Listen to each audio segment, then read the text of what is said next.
الحمد لله رب العالمين والعاقبة للمتقين والصلاة والسلام على سيد الأنبياء والمرسلين وعلى آله وأصحابه أجمعين. أما بعد، فأعوذ بالله من الشيطان الرجيم. بسم الله الرحمن الرحيم. إن عدة الشهور عند الله 12 شهرا في كتاب الله يوم خلق السماوات والأرض منها 4 حرم. وقال النبي صلى الله عليه وسلم: أفضل الصيام بعد صيام رمضان شهر الله المحرم، أو كما قال عليه الصلاة والسلام. برادران اسلام، معزز سامعین کرام اور حاضرین جمعہ، آج محرم الحرام کی 8ویں تاریخ ہے. محرم الحرام وہ مہینہ ہے جس مہینے کے بارے میں اللہ تعالیٰ نے ارشاد فرمایا کہ یہ ان 4 مہینوں میں سے ایک ہے جن کو اللہ تبارک و تعالیٰ نے عظمت والا مہینہ قرار دیا، احترام والا مہینہ قرار دیا، حرمت والا مہینہ قرار دیا.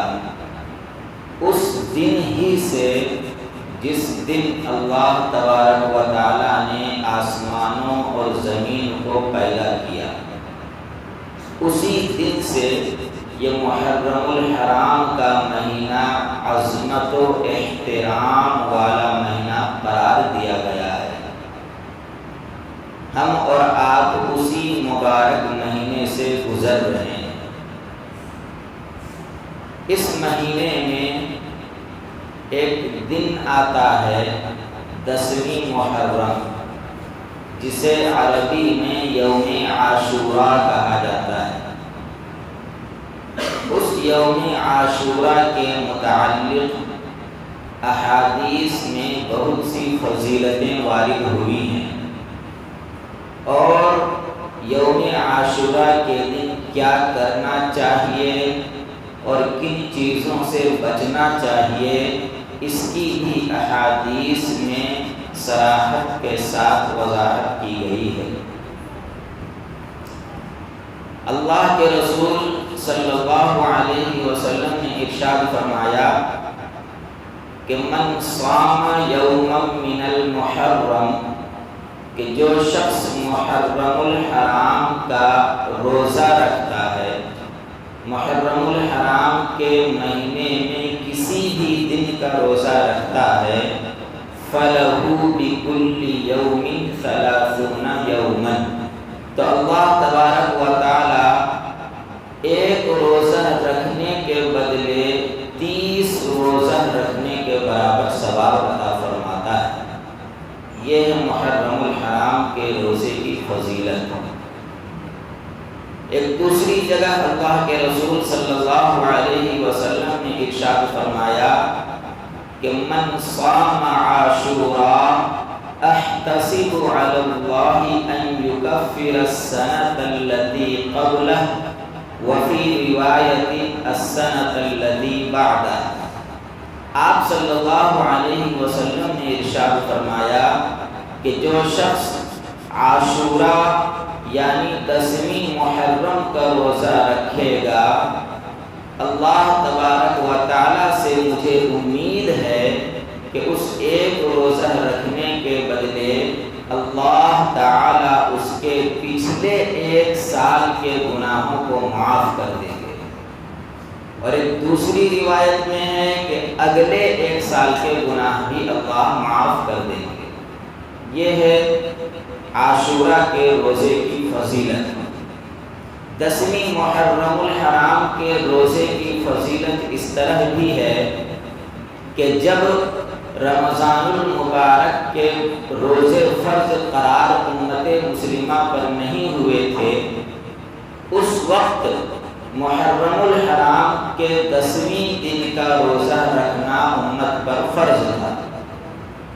حضرت عبداللہ بن سمورہ رضی اللہ تعالی عنہ سے روایت ہے، وہ فرماتے ہیں کہ کانا یأمرنا رسول اللہ صلی اللہ علیہ وسلم بصیام یوم عاشوراء، کہ رسول اللہ صلی اللہ علیہ وسلم عاشوراء کے دن کا روزہ رکھنے کا ہمیں حکم فرماتے تھے، وَيَحُضُّنَا عَلَيْهِ، اور ہم لوگوں کو اس پر ابھارتے تھے، یعنی اہتمام کے ساتھ ہم سے روزہ رکھواتے تھے۔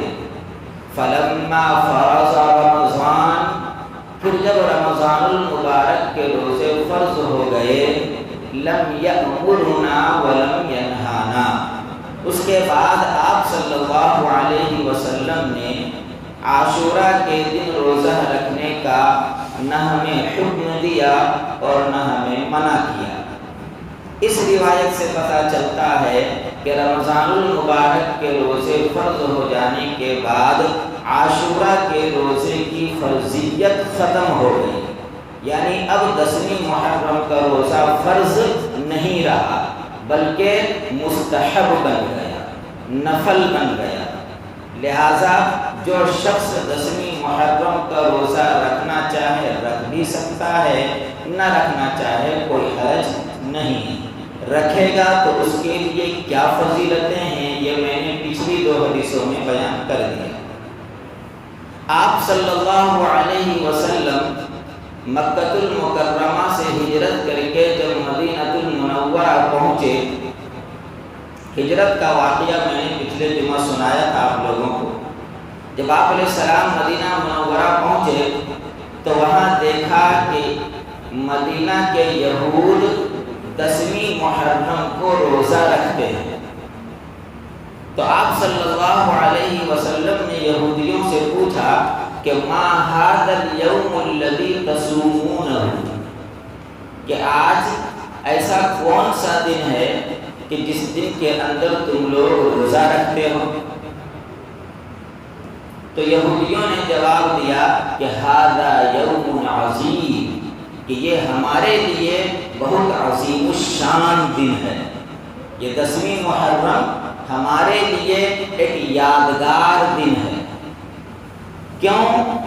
اس لیے کہ انجى اللہ فیہ موسیٰ وقومہ، اللہ تبارک و تعالی نے آج ہی کے دن ہمارے نبی حضرت موسیٰ علیہ السلام کو اور ان کی قوم بنی اسرائیل کو فتح سے نوازا تھا، نجات دی تھی۔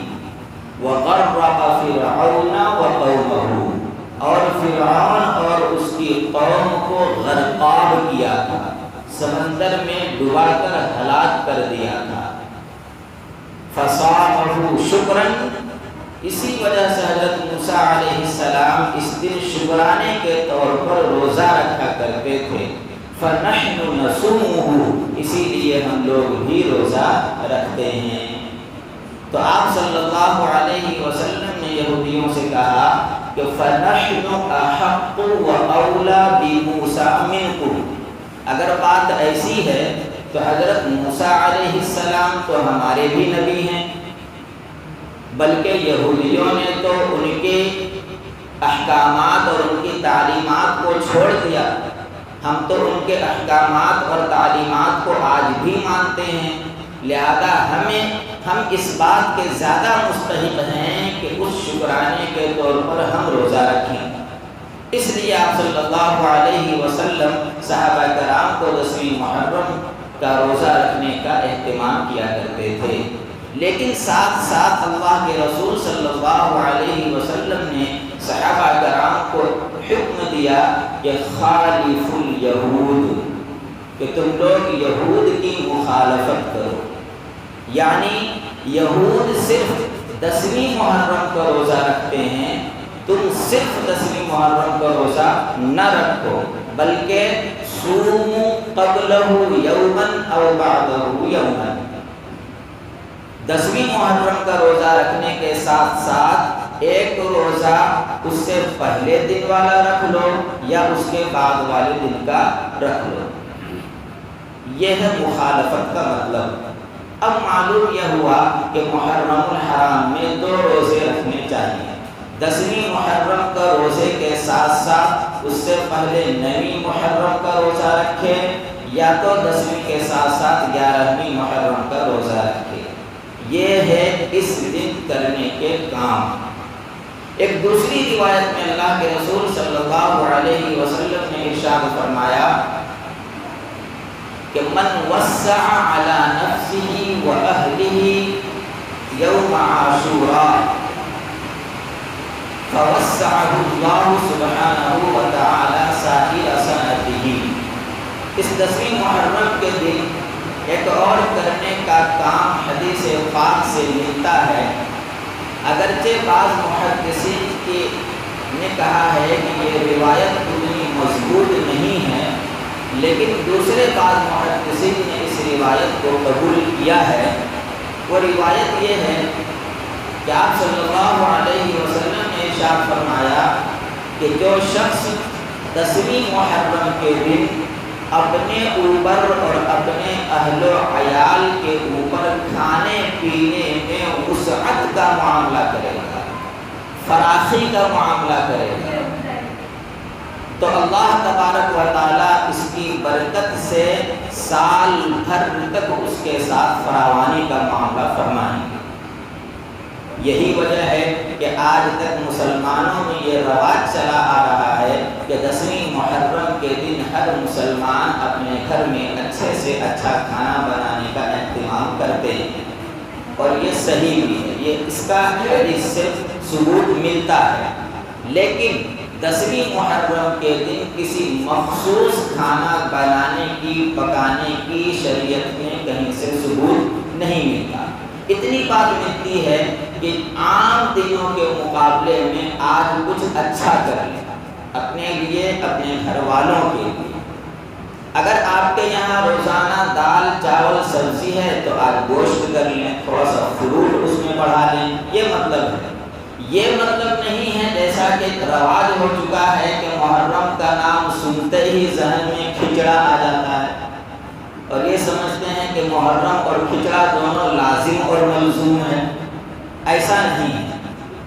اس لیے یہ 2 کام کرنے چاہیے، ایک تو 10ویں محرم کا روزہ رکھنا چاہیے، دوسرے اس دن اپنے اور اپنے گھر والوں کے اوپر کھانے پینے میں اپنی صلاحیت کے مطابق اور اپنی حیثیت کے مطابق وسعت سے کام لینا چاہیے۔ اور اس دن کن کن کاموں سے بچنا چاہیے؟ آج کل امت مسلمہ کے اندر بہت ساری بدعات و رسومات کا رواج ہو چکا ہے، مثلا تعزیہ داری، تعزیہ بنانا، اسی طریقے سے محرم کے مہینے میں اپنے گھروں کو چراغاں کرنا، روشن کرنا، اپنے محلے کو محرم کی وجہ سے سجانا، ان ساری چیزوں کا ثبوت کہیں نہیں ملتا ہے۔ اسی طریقے سے بعض لوگ یہ سمجھتے ہیں کہ چونکہ اس مہینے میں سیدنا حسین رضی اللہ عنہ کی شہادت ہوئی ہے، اس وجہ سے یہ مہینہ غم کا مہینہ ہے، اس لیے لوگ اس مہینے میں ماتم کیا کرتے ہیں، مرثیہ خوانی کرتے ہیں، نوحہ کرتے ہیں، روتے ہیں، اپنے چہرے کو اپنے بدن کو پھاڑتے ہیں، تکلیف پہنچاتے ہیں، کپڑا پھاڑتے ہیں۔ ان ساری چیزوں کا ثبوت حدیث سے نہیں ملتا۔ آپ صلی اللہ علیہ وسلم نے ارشاد فرمایا کہ لیس منا من ضرب الخدود وشق الجیوب ودعا بدعوى الجاہلیہ، کہ ہمارا ایسے لوگوں سے کوئی رشتہ نہیں ہے۔ آپ صلی اللہ علیہ وسلم فرما رہے ہیں ہمارا ایسے لوگوں سے کوئی تعلق نہیں ہے، وہ شخص ہماری جماعت میں سے ہے ہی نہیں۔ من ضرب الخدود، جو اپنے گالوں کو مارے، جو اپنے رخساروں کو نوچے اور مارے، وشق الجیوب اور اپنے کپڑوں کو اور اپنے گریبان کو اٹھاڑے، ودعا بدعوى الجاہلیہ اور زمانے جاہلیت میں جس طریقے سے لوگ نوحہ کیا کرتے تھے، روتے تھے، چیخ و پکار کیا کرتے تھے، اس طرح کی چیخ و پکار کرے۔ اس لیے ان سب چیزوں سے ہم سب کو بچنا چاہیے۔ اور جو لوگ یہ سمجھتے ہیں کہ یہ غم کا مہینہ ہے، ماتم کا مہینہ ہے، تو یاد رکھیے اگر کسی کی شہادت کی وجہ سے کوئی مہینہ غم کا مہینہ ہوتا، کسی بڑی شخصیت کے انتقال کر جانے کی وجہ سے کوئی مہینہ غم کا مہینہ ہوتا، تو سب سے زیادہ غم کا مہینہ ربیع الاول کا مہینہ ہونا چاہیے۔ اس لیے کہ ربیع الاول کے مہینے میں ہم سب کے آقا جناب محمد رسول اللہ صلی اللہ علیہ وسلم کی وفات ہوئی۔ اگر کوئی مہینہ غم کا مہینہ ہوتا تو پھر ذی الحجہ کا مہینہ بھی ہونا چاہیے، اس لیے کہ ذی الحجہ کی 18ویں تاریخ کو حضرت عثمان غنی رضی اللہ عنہ کی شہادت کا المناک واقعہ پیش آیا ہے۔ اگر کوئی مہینہ غم کا مہینہ ہوتا تو پھر رمضان المبارک کا مہینہ بھی غم کا مہینہ ہونا چاہیے، اس لیے کہ 17ویں رمضان المبارک کو خلیفہ چہارم حضرت علی بن ابی طالب کرم اللہ وجہہ کی شہادت ہوئی ہے۔ لیکن کہیں بھی کسی بھی روایت سے اس مہینے کا غم کا مہینہ ہونا ثابت نہیں ہوتا ہے۔ اسی طریقے سے ہمارے یہاں ایک غلط رسم اور رواج یہ بھی ہے کہ ہم محرم الحرام کے مہینے کو منحوس اور نامبارک سمجھتے ہیں۔ ہم یہ سمجھتے ہیں کہ یہ مہینہ صرف رونے دھونے کا ہے، اس مہینے میں کوئی خوشی کی تقریب نہیں ہونی چاہیے، اس مہینے میں شادی بیاہ کرنے سے اس میں کوئی بھلائی اور خیر نہیں ہوتی۔ بہت سی جگہوں پر اس کا رواج ہے، چنانچہ آج بھی جب شادی کی تاریخیں وغیرہ رکھی جاتی ہیں تو گھر کے جو بڑے بوڑھے اور بوڑھیاں ہوتی ہیں وہ اس بات کو بہت باریکی سے دیکھتی ہیں کہ یہ تاریخ کہیں محرم کے مہینے سے ٹکرا تو نہیں رہی ہے۔ اگر محرم کے مہینے سے ٹکرا رہی ہے تو اس میں وہ شادی بیاہ نہیں کرنا چاہتے، کیونکہ اس کو منحوس سمجھتے ہیں۔ نعوذ باللہ من ذالک۔ ابھی میں نے آپ کو قرآن کی آیت سے بتایا تھا کہ اللہ تبارک و تعالیٰ نے محرم الحرام کے مہینے کو عظمت والا مہینہ قرار دیا ہے، احترام والا مہینہ قرار دیا ہے۔ چنانچہ آپ صلی اللہ علیہ وسلم نے اپنا نکاح، جو سب سے پہلا نکاح آپ صلی اللہ علیہ وسلم کا حضرت خدیجہ الکبریٰ رضی اللہ عنہا سے ہوا ہے، یاد رکھیے محرم الحرام کے 10ویں تاریخ کو ہی ہوا ہے۔ آپ صلی اللہ علیہ وسلم کا ایک اور نکاح حضرت صفیہ بنت حیی رضی اللہ عنہا سے ہوا ہے، وہ محرم الحرام کی 3 تاریخ میں ہوا ہے۔ آپ صلی اللہ علیہ وسلم نے خود اپنی صاحبزادی خاتون جنت حضرت فاطمہ الزہرا رضی اللہ عنہا کا نکاح حضرت علی بن ابی طالب کرم اللہ وجہہ سے کیا، محرم الحرام کے مہینے میں کیا۔ آپ صلی اللہ علیہ وسلم نے اپنی دوسری صاحبزادی ام کلثوم رضی اللہ عنہا کا نکاح حضرت عثمان غنی رضی اللہ عنہ سے کیا، محرم الحرام کے مہینے میں کیا۔ بھلا آپ ہی بتائیے، کیا ان شادیوں میں اللہ تعالیٰ کی طرف سے خیر نہیں ڈالی گئی تھی؟ کیا ان شادیوں کے اندر کوئی بھلائی اور خیر نہیں تھی؟ یقیناً ان شادیوں میں بھلائی اور خیر تھی، بلکہ ان شادیوں اور ان جوڑوں سے بہتر دنیا میں کوئی جوڑا ہو ہی نہیں سکتا۔ لہٰذا ہمارا اور آپ کا یہ سمجھنا کہ محرم الحرام کا مہینہ غم کا مہینہ ہے، یہ منحوس مہینہ ہے، نامبارک مہینہ ہے، اس مہینے کے اندر شادی بیاہ نہیں کرنی چاہیے، اس مہینے کے اندر کوئی خوشی کی تقریب نہیں کرنی چاہیے، یہ غلط رسم ہے، قابل اصلاح ہے۔ ہم سب کو ان سب باتوں کی فکر کرنی چاہیے اور اصلاح کرنے کی کوشش کرنی چاہیے۔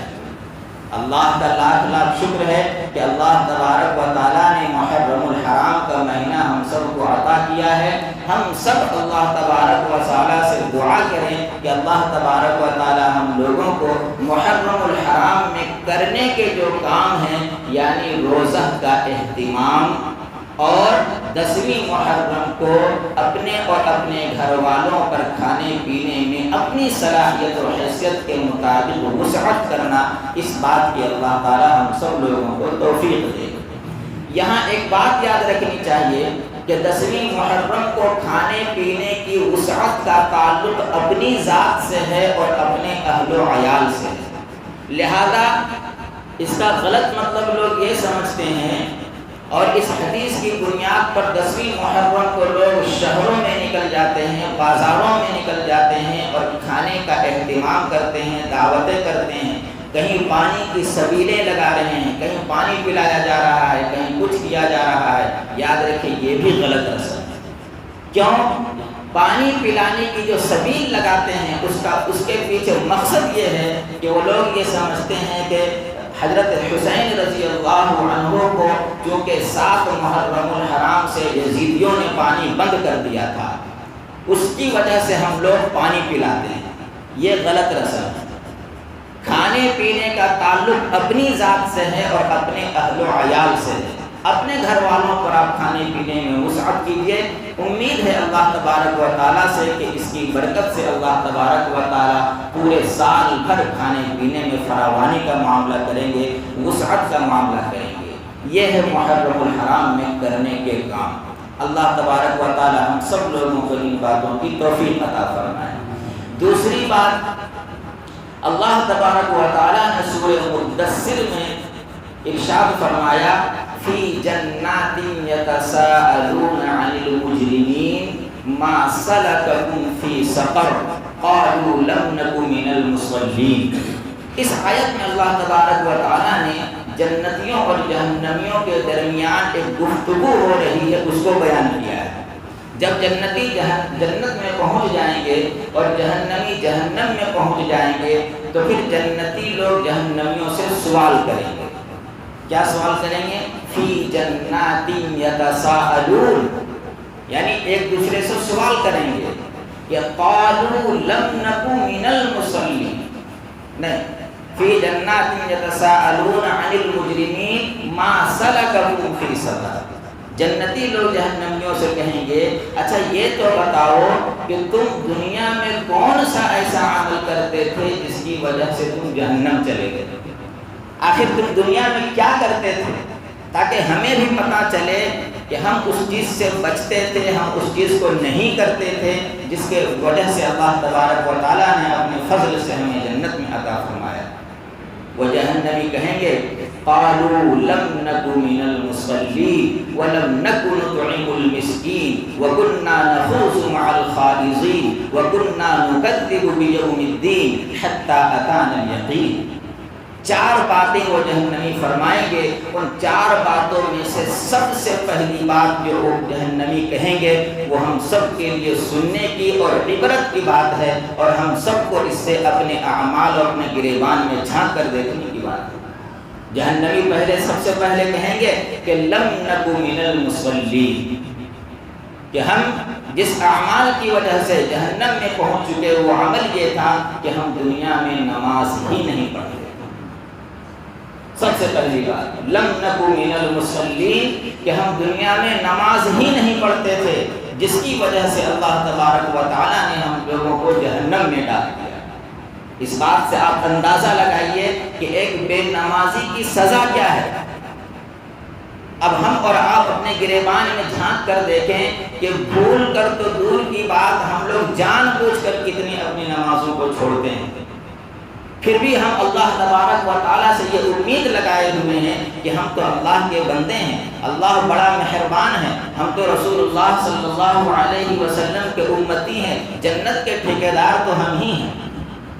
میرے محترم بزرگوں اور دوستو، اللہ تبارک و تعالیٰ واقعتاً مہربان ہے، اللہ تبارک و تعالیٰ بڑے فضل والے ہیں، لیکن اللہ تبارک و تعالیٰ کے یہاں بھی کچھ اصول و قاعدہ ہے، اللہ تعالیٰ کے یہاں بھی کچھ ضابطے ہیں۔ وہ ضابطہ یہی ہے کہ اللہ تبارک و تعالیٰ کی عبادت کرو گے، اللہ تبارک و تعالیٰ نے جس کے لیے تمہیں پیدا کیا ہے اس کی بندگی کرو گے، اس کی عبادت کرو گے، تبھی اللہ تبارک و تعالیٰ تمہیں جنت میں جگہ عطا فرمائیں گے۔ ورنہ اگر اللہ کے فضل پر ہی سب ہوتا تو پھر سب کو اللہ تبارک و تعالیٰ جنت میں داخل کر دیتے، پھر جہنم کا کیا مطلب ہوگا؟ تو سب سے پہلا جو جواب دیں گے جہنمی وہ یہ کہیں گے کہ لم نکو من المصلین، کہ ہم نماز ہی نہیں پڑھتے تھے، وَكُنَّا نُطْعِمُ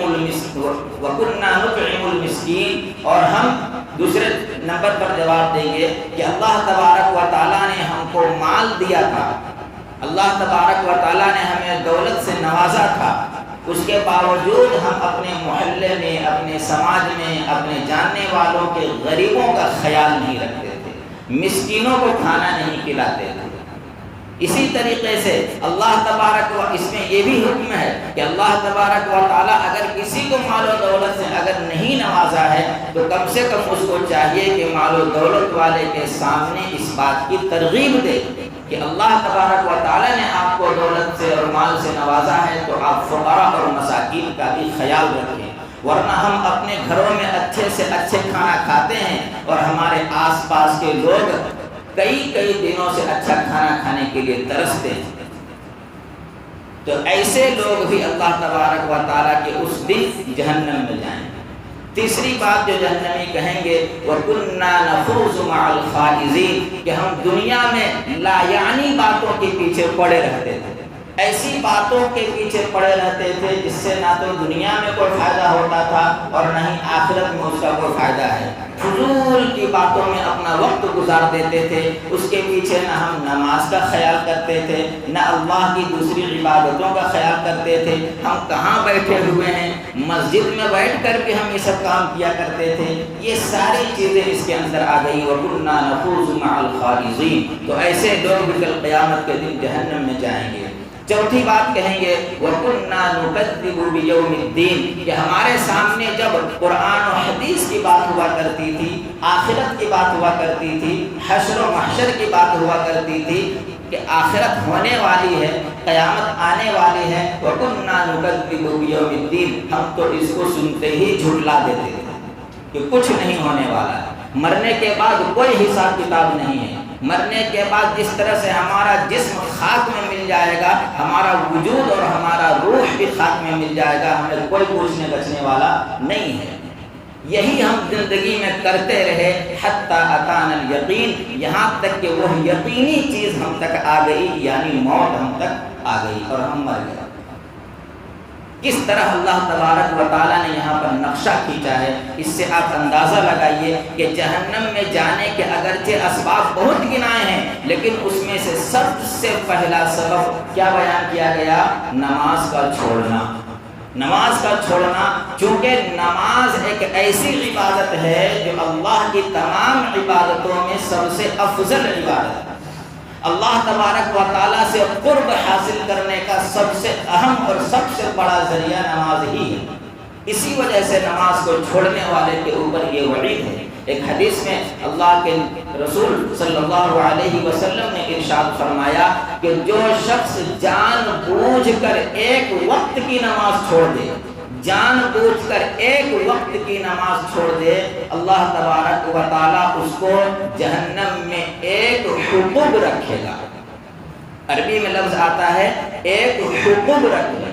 حقوق کے معنی مفسرین بیان کرتے ہیں کہ حقوق کا کوئی متعین سال مراد نہیں ہے کہ کتنا دن ہو سکتا ہے، عام طور پر مفسرین کہتے ہیں کہ ایک حقوق سے مراد 80 سال، لیکن تمام مفسرین کی رائے نہیں ہے، 80 سال اور آخرت کا ایک دن دنیا کے 1 سال کے برابر ہے۔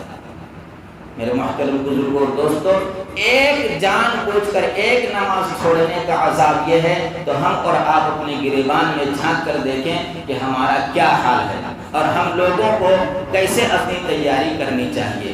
اللہ تبارک و تعالیٰ نے ایک دوسری جگہ ارشاد فرمایا قُلْ يَا عِبَادِيَ الَّذِينَ أَسْرَفُوا عَلَىٰ أَنفُسِهِمْ لَا تَقْنَطُوا مِن رَحْمَةِ اللَّهِ، کہ اے میرے بندو، اللہ تبارک و تعالیٰ یہاں خاص طور سے ان بندوں سے کہہ رہے ہیں جن کی عمریں گزر چکی ہیں، جن کی عمریں 40، 50، 60، 65 سال ہو چکی ہے اور وہ اپنی زندگی میں اللہ کی نافرمانیاں کر رہے ہیں، نمازیں چھوٹ رہی ہیں ان سے اور تلاوتیں چھوٹ رہی ہیں، اللہ کی نافرمانیاں ہو رہی ہیں۔ اللہ تبارک و تعالیٰ ایسے بندوں سے مخاطب کر کے کہہ رہا ہے یا عبادی، اے میرے بندوں، جب کوئی شخص کسی کو اپنی طرف نسبت کر کے کہتا ہے، جب باپ اپنے بیٹے سے کہتا ہے کہ یہ میرا بیٹا ہے، تو اس لفظ میرا کے اندر پیار جھلکتا ہے، محبت جھلکتی ہے۔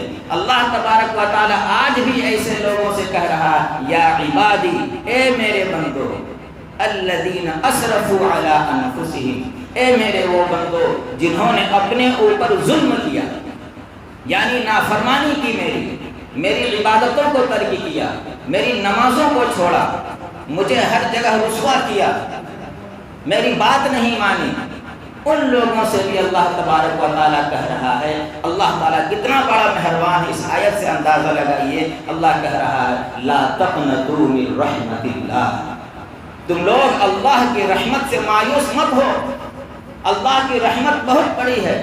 تم یہ مت سوچو، ابھی بھی یہ مت سوچو کہ ہماری عمریں 80 سال ہو گئی، 70 سال ہو گئی، ہم نے گناہوں کے اتنے انبار جمع کر لیے ہیں، اب میرا کیا ہو سکتا ہے؟ کچھ نہیں ہوگا۔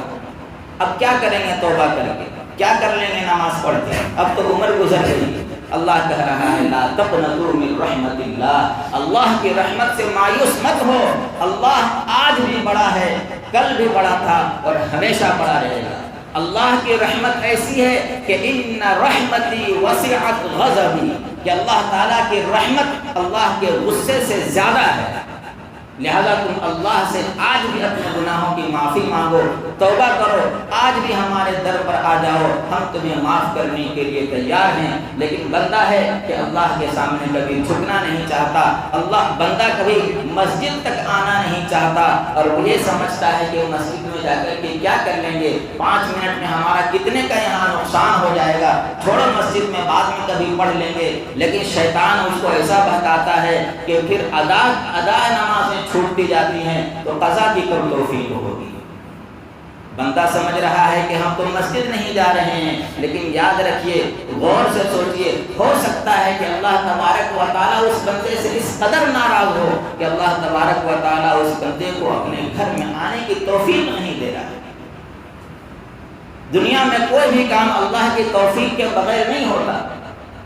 اللہ تعالیٰ ایسے شخص کو اپنے گھر آنے کی توفیق نہیں دے رہا ہے، اس شخص کو احساس ہونا چاہیے، اب بھی ہمیں احساس ہو جانا چاہیے کہ ہماری زندگی کیسی گزر رہی ہے، ہماری صبح و شام کتنی گزر رہی ہے۔ دن بھر میں 5 دفعہ مؤذن پکار کر کے اللہ اکبر اللہ اکبر اللہ کی بڑائی بیان کرتا ہے، اور ہم خواب غفلت میں سوئے ہوئے ہیں، ہم مست اپنے گھروں میں سو رہے ہیں، فجر کی اذان ہو رہی ہے، ظہر کی اذان ہو رہی ہے، ہر وقت ہم سو رہے ہیں، یا تو بازاروں میں ہیں یا اپنے کاروباروں میں ہیں، لیکن کبھی بھی ہمیں ان سب چیزوں کو اور نرم بستر کو چھوڑ کر اور اپنی نفع والی تجارت کو چھوڑ کر ہم مسجد تک آ نہیں سکتے۔ اللہ تبارک و تعالیٰ سے دعا ہے کہ اللہ تبارک و تعالیٰ ہمیں اپنے گناہوں سے توبہ کرنے کی توفیق عطا فرمائے، اور اللہ تبارک و تعالیٰ ہم سب کو سچا پکا نمازی بنائے۔ اللہ تبارک و تعالیٰ ہم سب کو ان باتوں پر عمل کرنے کی توفیق عطا فرمائے، آمین۔ وآخر دعوانا ان الحمد للہ رب العالمین۔ Thanks for watching. Don't forget to like, comment, share and subscribe to Al Wahid channel.